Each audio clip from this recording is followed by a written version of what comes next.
I remember calling my mom every single day, like in tears, crying. I really hated it. I hated my job. I thought people were mean, frankly. Like, fashion's tough.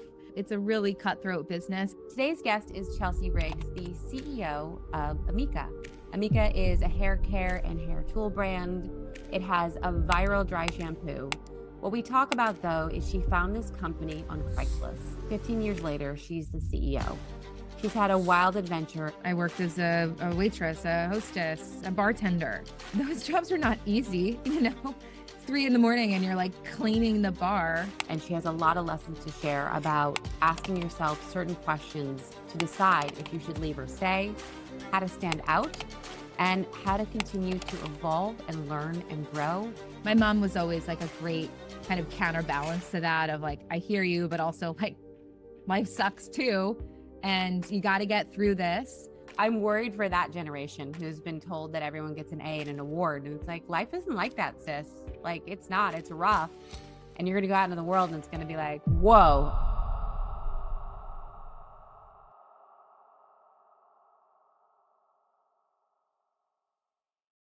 Chelsea, welcome to the podcast. Hi, Rebecca. It's really awesome to be here. Huge fan of everything that you do. And of course, the podcast as well. So excited to do this.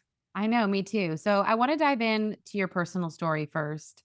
Were you always interested in beauty, hair? Like, I'd love to hear about what got you started and interested in the industry. Well, hindsight is always gives that perspective. I think about that now, looking back on my childhood. Obviously, I very much was, but I didn't know this could be a career. I think a lot of people have that where, you go to college. I went to school at Florida State for fashion merchandising, and even how I ended up in merchandising is a story within itself. But I just had exposure to buying, planning. I could be a divisional merchandising manager for a store network. And I don't know why that never occurred to me that I could do all of those same things, but in beauty until I just kind of like sort of by accident ended up in the industry. And then my eyes were really open to that. And I think about my childhood. First of all, I made potions all the time. My daughter does this, so maybe this is just like a kid thing, but I remember going outside and like plucking plants to make perfume. My poor parents in their poor bathroom. My grandmother sold Mary Kay and then eventually sold Avon. And then I eventually sold Avon, which I sold they had a brand called Mark. I don't know if you remember this, but they had a big celebrity. I feel like she was on the OC or something. I don't remember, like on one of those famous TV shows back in the day. And she was kind of the face of Mark by Avon, which was for like a younger generation. And I sold that in high school and in college to my sorority girls. So yeah, it's like, and then when I moved to New York without a job and with very little money, I spent the little money that I did make at Sephora.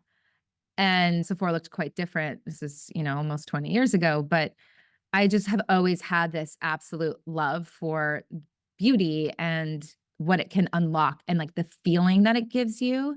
And I think that's also why I've stayed here. I ended up in fashion right out of college, but then I didn't love it. Frankly, I worked at American Eagle. I barely made it 9 months.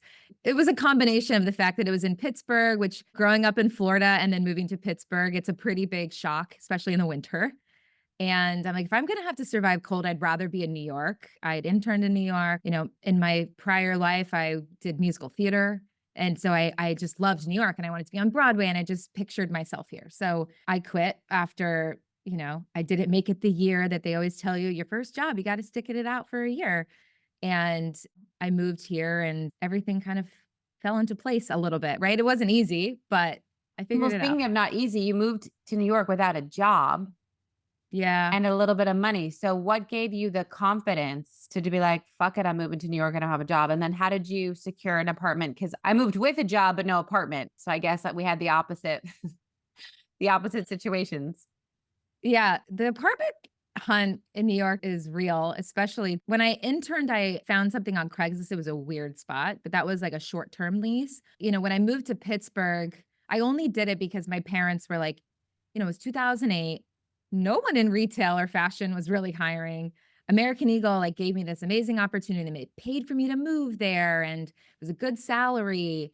And my parents like, you don't have a job otherwise in New York, so you should probably take this and figure it out.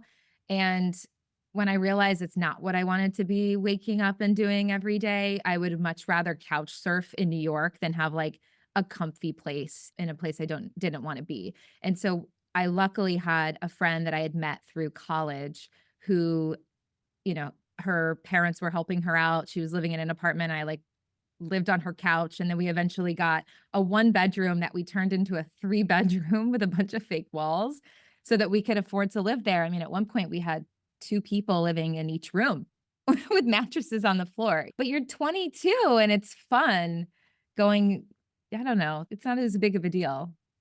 It's not, but when you tell it to other people who are not from New York, they're just like, "What's wrong with you?" Like, I would say, like, I slept on a mattress with egg crates underneath, or I would, scam my roommate, like, inflate the Con Ed bill just to get a little bit more cash sometimes. Be like, "Are you nuts? Like, why did you do that? Why'd you live in a closet?" I'm like, "Because it's New York. That's where it Because was." you're not really in your apartment. I know Yeah, when people nowadays, you have a lot of young people coming into the company and it's like, well, I can't live in my own apartment on that salary. It's like, it's New York. No one lives yeah, in their own apartment, exactly. especially when they're starting out. Yeah, you've got to really want it to live here. So I think that kind of hustle got me going. And I just like I had that angst almost a little bit. Do you connect a line ever between to say to your parents and to your own self, "I'm a year in and I'm miserable." I feel like back then it was no, you do the job for a year, you stay in your lane, you put your head down, you do the work. Those option sets to be like, I'm not feeling it, weren't as much in the zeitgeist as they are now. What was that in you that said, I don't care, I'm leaving? And do you have that same mentality about certain aspects of how you operate the business now? It was a little bit of a blessing in disguise when I was in my first job. It was a training program, which was incredibly helpful because when you're coming out of college, you think you know what the real world is, but you really don't. And it's even just learning like corporate culture. Like you don't pop up next to somebody's cubicle and, like etiquette things. And we learned a lot of that in this almost transition program that they had it was a 6-month training program. And I remember calling my mom every single day, like in tears, crying. I really hated it. I hated my job. I thought people were mean, frankly. Like fashion's tough. It's a really cutthroat business. And I expected different. I felt like I was sold this, "Oh, you're young, you're our target audience. We really care about what you think." And my peers who were also similar age in the program. And at the end of the day, like we knew nothing. Of course, we weren't going to be speaking up in meetings, but you had this idea that like I'm going to be at the table, and so I think there's just that natural thing that happens when you're at that point in your life. You're very naive. And my mom was always like a great kind of counterbalance to that of like, I hear you, but also like life sucks too. And you got to get through this. But it was a blessing in disguise because I had a conversation with them and, we kind of felt like this probably wasn't a mutual fit. And that kind of ended it for me, right? Where I was like, now what do I do? And my friend who was in New York was like, yeah, like come live here for the summer and figure it out. And I did. I worked 3 jobs at one point and I bartended at this really crazy place that was called Porky's, as you can imagine, based on the Oh my God. movie. Where It was was like that? my Where was Coyote Ugly Porky's? moment. Like, we danced on the bar, which wasn't a stranger to me going to Florida State. But yeah, I mean, I did what it took to pay the bills, to figure it out. And I ended up I was doing a internship, even though I was out of college, free work that turned into a full-time job that paid me 26,000 a year, which is even back then is like not enough to pay, pay I for know. anything. I was So 23K a year. I know that salary well. yeah, Yeah. but she was working out of her apartment. She had made a bunch of money on Wall Street and she was starting a fashion website like startup. And it gave me a taste of entrepreneurship and seeing her pour everything she had into this business. And she taught me a lot. Like she would make me get in front of like all her Harvard Business School friends and like pitch them the company. She sent me to Columbia for like entrepreneurship week and was like, I need you to make all these connections for me. And I felt like all this pressure of like, okay, like I can't let this person down. And it really kind of sparked that interest in really like owning your own destiny and Yeah. it not feeling like I'm going to climb the corporate ladder. And I found Amika on Craigslist, What? which I know it was more appropriate back then, but it still sounds crazy. And they were hiring their first employee to help them with sales and thought it would be really truly thought it was going to be a 3-month thing. Like, I'm like, this is my foot in the door. I wanted to get into wholesale sales. A bunch of people were like, we like you, but you don't have any experience. So, like, we're kind of on the fence. So, I'm like, I need to get some experience doing this. And, 15 years later, I never left. Wow. So when you started at Amika, you were employee number 1. Yes. What was the culture like then? And did you see that it was gonna have this type of growth that people dream about or founders dream about, I should say? Definitely not.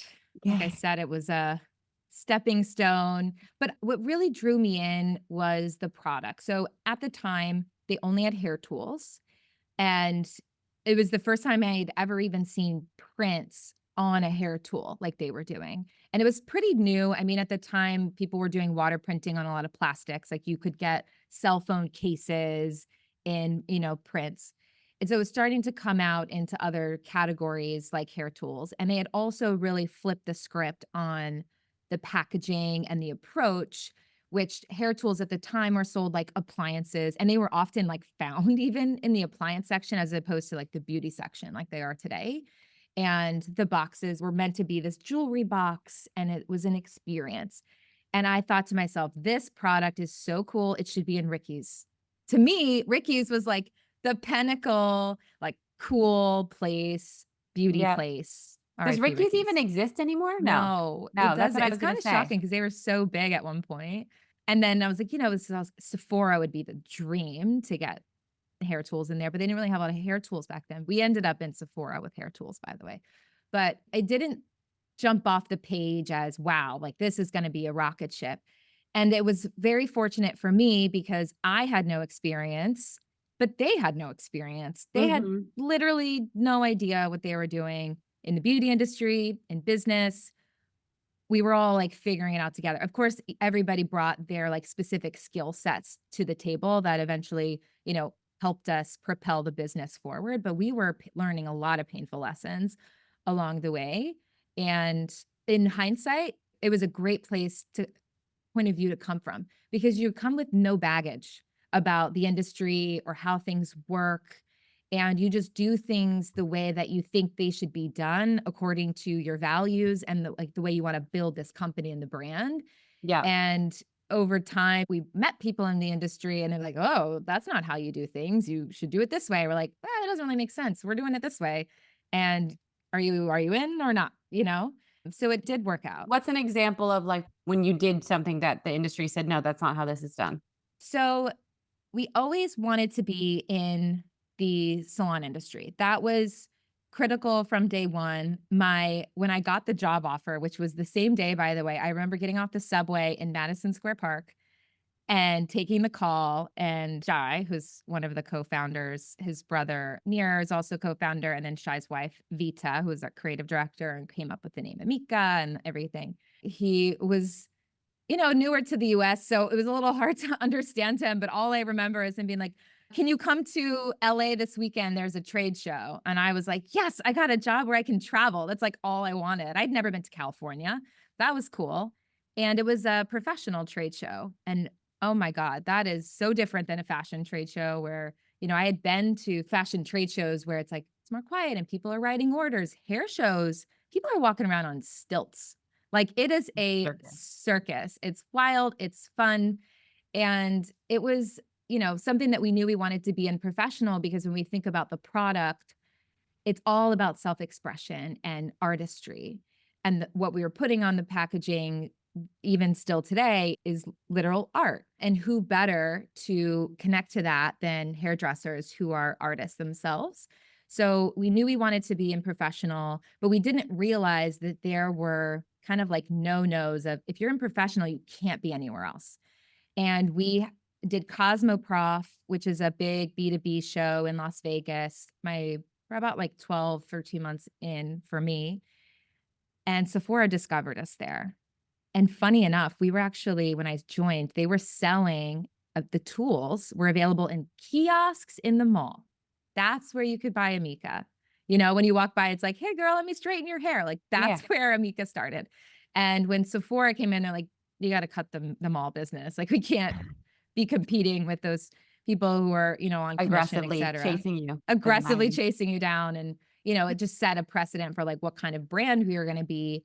And I was like, great. Like, now we're cooking with gas. We can go get more distributors, which is how the professional industry works. And everyone was like, oh, you're in Sephora? Oh, you're in Bloomingdale's? No, sorry. We only carry professional brands. And I'm like, what? Sephora and Bloomingdale's are high end, pinnacle. That's creating Yeah. brand awareness. And it's also setting that credibility for the brand. It's like, we're a prestige brand. We've gotten to this very selective place. And so in a way, it was an uphill battle, but we really felt that truly like that was how this was going to be successful. And so we did find people eventually who saw that vision. And as such, we were one of the first, if not the first, professional brand in Sephora, the first Wow. professional brand to go onto Amazon in their professional store. And it was tough because we lost customers over it, or I lost prospectives over it. But we really felt that no, this is the way that this brand works. We're an inclusive brand, we're a brand that means friend. And we don't believe in this kind of like exclusivity piece. So it was a little bit of just kind of sticking to your guns a little bit, but you also have to be at the same time a little flexible because that can also get you into trouble, which I have a good story about that, which I could tell you. Yes, tell me how you got into trouble. We like the trouble S- stories. So eventually I did get all those distributors signed up because maybe about 6 years in, Amika had gotten traction. We had launched our hair care line. Birchbox came on the scene, and we were early with them. They were early with us. So we really built a lot of our business with them. I mean, we sampled at one point, we were sampling like 1.5 million of our hero product, which is our dry shampoo, and they were paying us for those samples. So, it's a company that we were, totally self funded. That was really critical. And so we've gotten ourselves to a place where we were recognizable and like trendy and cool. And so distributors are like, all right, fine, we can kind of look past the Sephora thing or the Bloomingdale's thing. And we launched one of them. And then a week later, they called and said a different brand had called them that they were already distributing and said, sorry, we don't want you to carry Amika. It's too competitive with our business. And which it wasn't, by the way, but they had a lot of power because they were a lot bigger than us. And I was like, oh gosh, all the distributors I just signed up have that same brand. And it was like dominoes. Every time I got a call, I was like, I know what this is about. Like, oh, we're so sorry. We love the brand, but we just, we don't want to do this, but also this is really important to our business. Like, if we lose this brand, I'm like, I understood. And so that put me in a position where I had to really think about, well, what are the next steps? And we ended up going into SalonCentric, which is for those that aren't in the industry, it's a professional only store, primarily store location where you have to have a cosmetology license to shop. But at the time, premium prestige brands that were indie like us weren't there. It was the legacy brands and the cool indie brands were in these distributors and they were going to like commission salons. But then the industry really turned and became more around like entrepreneurship and studios and what we call like suites or rentals. And it just happened to be good timing that we went in that direction, even though we kind of felt uneasy about it because we could have just said like, all right, we're going to stick it out. And we really just think we need to be with these indies and eventually they're going to come around. But had we not pivoted and made that decision to go with SalonCentric, I mean, that changed the course of our business. And we're now, we teeter on number 3, number 4 professional brand in the entire US, which we would have never gotten to that place without that partnership. So when you're facing that decision and you're like getting call after call after call and the pit is growing in your stomach, how do you deal with that as a founder back then as like, employee number one? Like, how do you process that? Well, you process it and then you deal with it, right? Like it's gutting. You feel like you spent so much of your energy. And again, we didn't have any sort of like VC money to count on. We were getting loans from our bank based on POs that we were getting, So we didn't have a huge line of capital or great credit, frankly, to be getting a lot more money. So it just feels kind of like, oh my God, are we going to make it if we can't, or do we need to completely pivot? And then you kind of think about it. And I don't know. I think it goes back to just you would probably agree, like all founders and entrepreneurs, like you've got to have a certain level of grit and just resiliency, right? Like just like bounce back, like, okay, like now what are we going to do? And I probably got some of that from doing theater growing up and, Getting you know, rejected, maybe? rejected a lot. I did try to do commercials. I'm actually like a very shy, introverted person, which is sometimes You hard to don't seem believe. that way at all. No, but I after, like, networking events, which I do start to enjoy now as I'm, like, further in my career and it's fun and I know people, but I used to dread going to those things, but even still, I have to, like, go stare at a ceiling after that, like, I can't Yeah. it doesn't Yeah. energize me, it, like, takes energy from me, but I do Yeah. enjoy it, but I think that's where I really built that kind of resiliency. Trust me, there were so many hard moments where I mean, I wanted to quit, like, "What am I doing here?" Like, I could be at like a legit company and getting trained by people who've done this before and not, you know, figuring it out by myself. And you have to really take a step back. And I've always thought to myself, am I learning? Am I growing? And do I have a future with this? And if the answer is yes, then I think you push on because you're going to have I don't know, that's life. Like you're going to have so many hard moments, but that's where you learn the most. Yeah. I've learned everything through everything we did wrong. Right. Right. Totally. That's failure is the best learning lesson.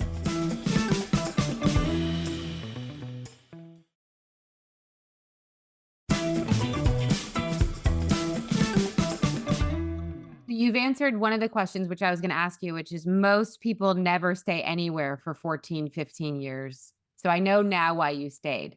But on the flip side, whenever I've seen or had, your founding team start, there's always the ones that I'm like, I love them, but we've outgrown them. And you Yep. have that moment where you're like, "Fuck, I don't want to lose them." They have no awareness that like they're not cutting it. How did you continue to innovate for yourself that the founders never looked at you and said, "Oh, okay, she was great when it was, when we were this size, but now that we're this size, she can't cut it." I never want to be a one trick pony. And I also came in with no skills. I had to learn everything myself. And I had a lot of thoughts and opinions about how we should be doing product development and marketing. And it got to a place where it was like, you know what? Then you do it. And then it's like turning the camera on yourself and you're like, "Oh, no, now I have to do it." It's easy to tell people what to do. It's Yeah. harder when you have to actually deliver on that. And they offered me the job, which was brand president at the time. I was 27 years old.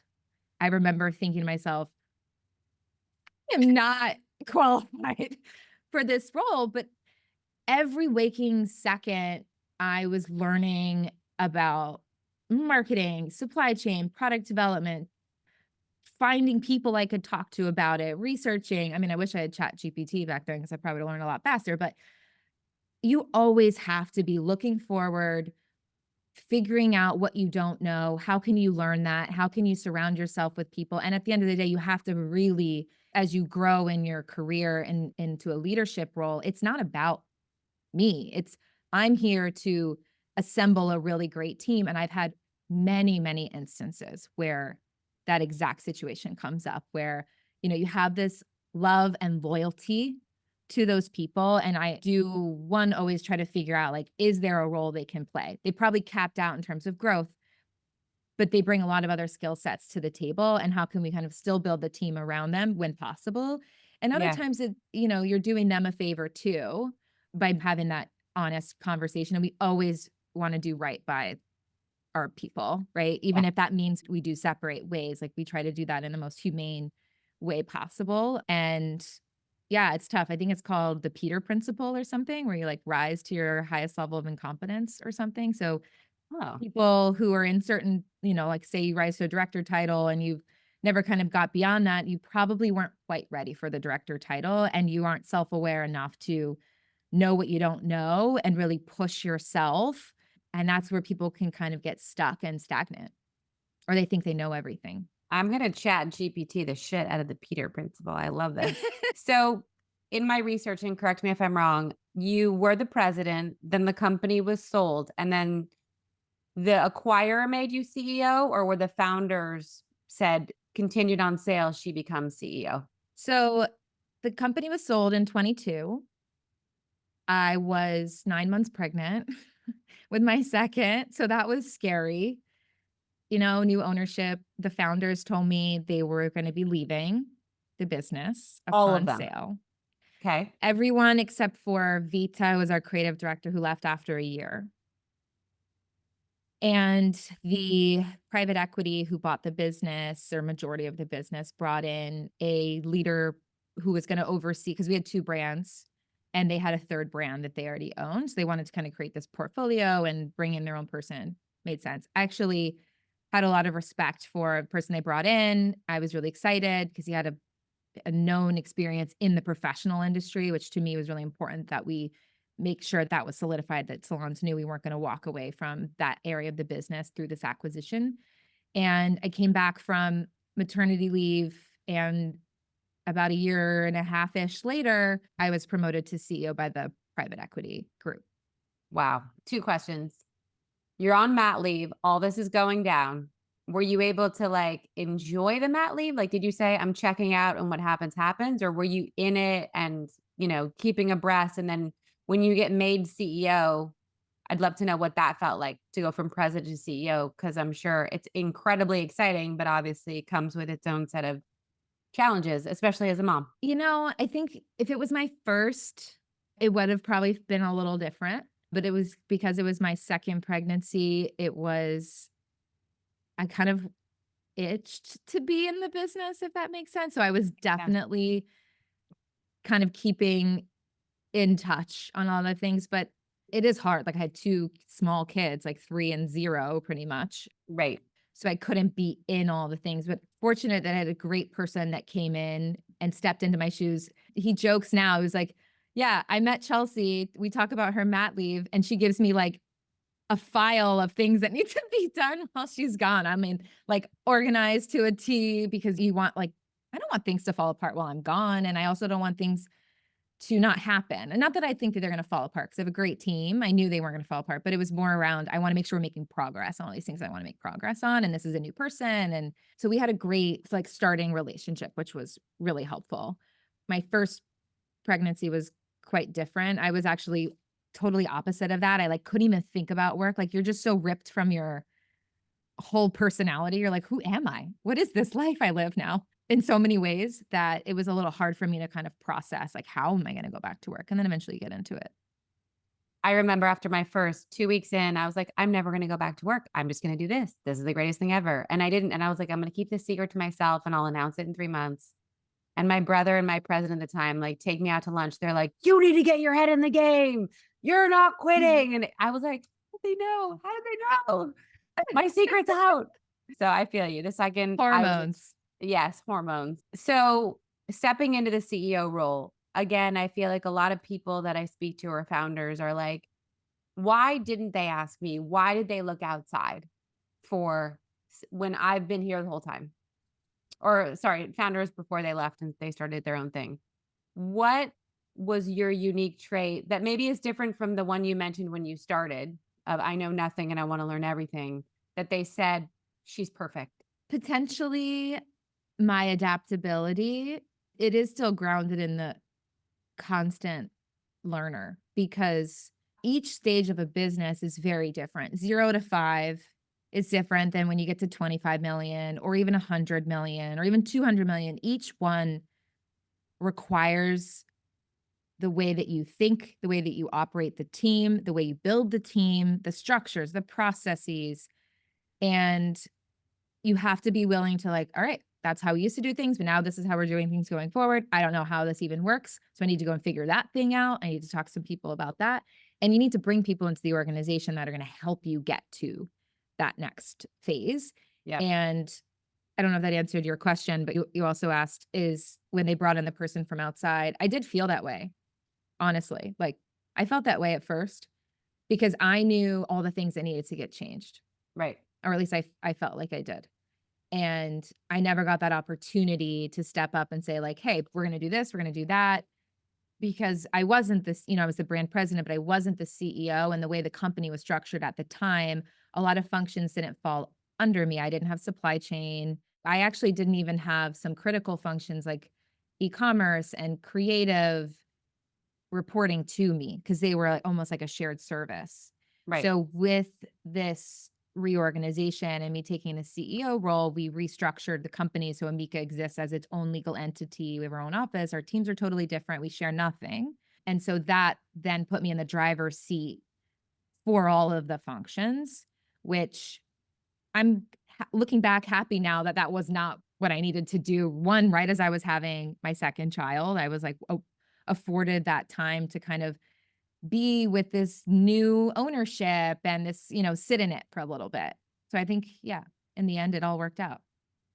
What would you tell a founder who definitely has trouble, like you said, 0 to 5 is so different than 5 to 10, like all those stages, and if you're a founder and it's all new for you, like it was for you, navigating this, like, what would your playbook be for, like, who do you talk to? Is it board people, other founders? Like, where are you getting the answers from at different stages? So in the early days, there wasn't the same. I think social media really changed a lot. Number one, because of social media, you've had a plethora of brands who've entered in a lot of categories, especially beauty. And that's changed the landscape from an indie point of view. There weren't a lot of indie brands when we were starting out. And Right. a lot of people that I talked to were very close to the chest about all they thought felt like industry secrets. And so like we made a lot of mistakes because we just didn't know what we didn't know and people weren't willing to always share. And professional is even harder.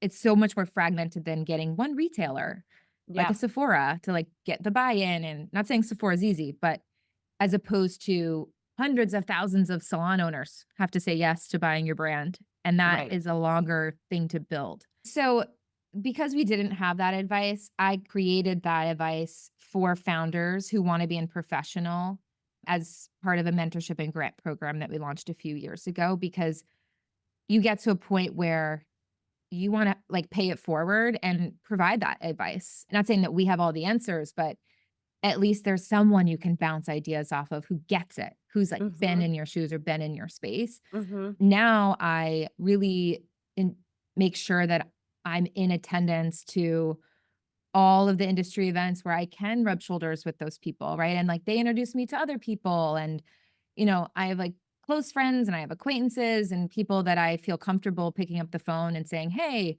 whether it's, say, an applicant who they might have worked with before or might know someone who's worked with them before, or a role I need to fill, or, "Hey, what are you doing about tariffs?"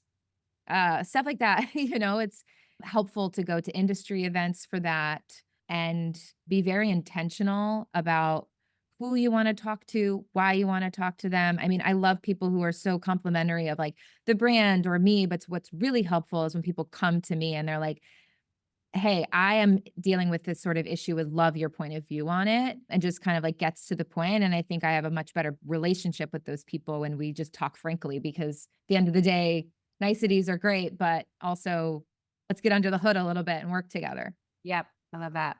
What is a piece of advice that you feel like people who are into fashion and beauty or started off in one lane and then they're like, nope, not for me. I'm going to go to another, that you feel would be helpful with your veteranness, at least, even though you're young? I don't want to call you a veteran, but like 15 years isn't nothing. Either your own advice or someone gave you. I think that there's something to learn in every role that you have. You may tap out in that learning, or you may feel like you have more to give. I worked retail jobs.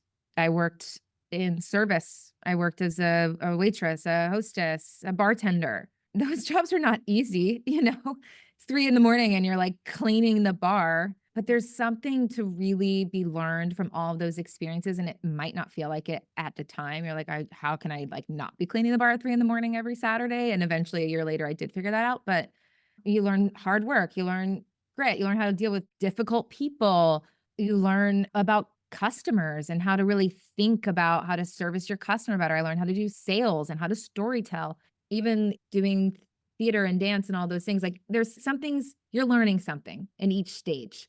And you have to also at the same time be proactive about changing your circumstances and not wallow in the fact that like, I don't really like this and I'm just like applying to a bunch of jobs and I'm not getting anything. Like you have to be very proactive about like how can you meet the people that you want to be like one day. And I think the same advice applies if you're going to reach out to someone on DM or on email, like be very direct about this is why I'm reaching out and I'd really love to talk to you about this for 15 minutes. I'm more likely to reply to something like that than just like, a random email that feels like, love to pick your brain or I something like hate those that. emails. I hate those emails. Yeah, you don't mind one, but when you start to get a lot of them, it's kind of like, okay, but like for what?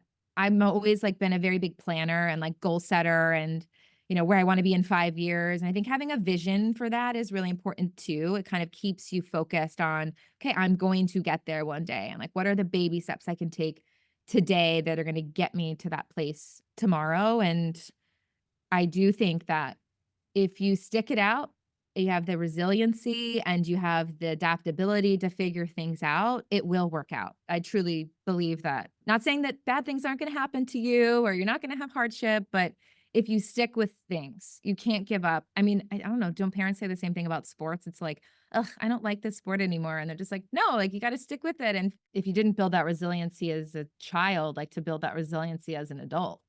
Yeah. Yeah. Well, something happened in the generation. Can I ask how old you are? I'm going to be 37 next month. Wow. Okay. So I feel like people that had kids that are like, I don't know, 15-year-olds now and down, the bubble wrap around them was so tight and like no one could get hurt or told they sucked or whatever that it's refreshing to hear you say all this because I very much align with you. But I'm like, I'm worried for that generation who's been told that everyone gets an A and an award. And it's like, life isn't like that, sis. Like, it's not, it's rough. And you're going to go out into the world and it's going to be like, whoa. And that's normal, but they're not going to be used to it. They're going to think it's abnormal. I agree, but at the same time, I was lamenting with someone who's a CEO of a different brand and the people piece. I love my job and helping people and problem solving. I love problem solving. I like that part, but also you kind of get heartbroken over and over again with people going through their own growth that they have to go through. And some people, they've never had a hardship, they've never gone through a recession, they've never maybe worked through a pandemic, right? It feels hard in those moments. But I've done that before and they haven't. And they just got to go through it, Yeah. It's Yeah. like watching your teenager date and they're heartbroken and you're like, I feel for you. I really do. But like, you also have to this is part of it. 100%. We had something happen. Well, the tariffs happened and it was the same day as our market. And so all of our buyers came in with like extra tight orders and our sales plan was cut and all the stuff that now happens because of that. And you're watching these people who have never experienced it. And I'm like, what else is new? Let's figure out a solution. It's like, so you're right. Yep. So where can people follow you, hear you talk more, support you? Obviously, you can buy Amika anywhere, but where do you want to be followed? Well, yes, you can buy Amika and Sephora on our website, of course, Amazon. Like I said, I'm a little bit of a hermit crab, but you can find me on Instagram. I'm Chelsea M. Riggs on Instagram. TikTok, I am a lurker, so won't find much going on my TikTok, but you can find Amika on TikTok, which is just at Amika. And I am pretty engaged on LinkedIn. So if you want to find me and ask me your question that you'd But like not help pick your with, brain.